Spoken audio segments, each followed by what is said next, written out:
keçir, yaş üstüne yaş gelir.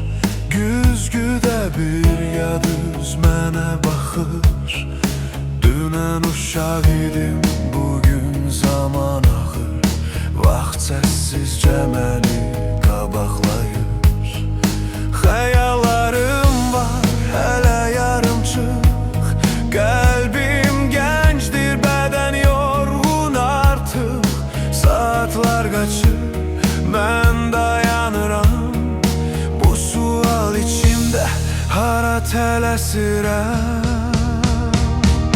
Qocalmağa istəmirəm, hələ tezdir. Ürəyim hələ yaşamaq istəyir. Saçım ağarsa da ruhum gəncdir.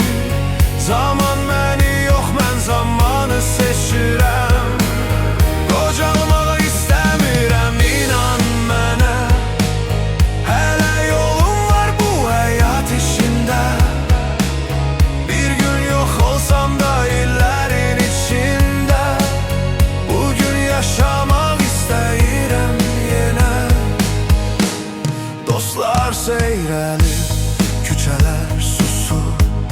Eyni xatirələr dönüb vurur. Sevdiklərim bir uzaq düşüb. Adımı çağıran səslər azalır. Amma içimdə bir üsyan var. Hər səhər günəşlər savaşan can. Nə qədər vaxt varsa, nəfəs varsa, mən hələ buradayam, burada insanam. Qocalmaq istəmirəm, hələ tezdir. Ürəyim hələ yaşamaq istəyir. Saçım ağarsa da ruhum gəncdir.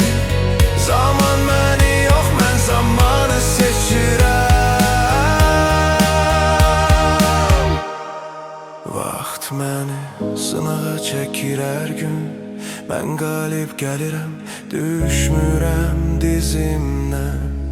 Bir gün son olsa da qorxmuram artıq, ən böyük itki yaşamayan həyatdır. Qocalmaq istəmirəm, eşit məni.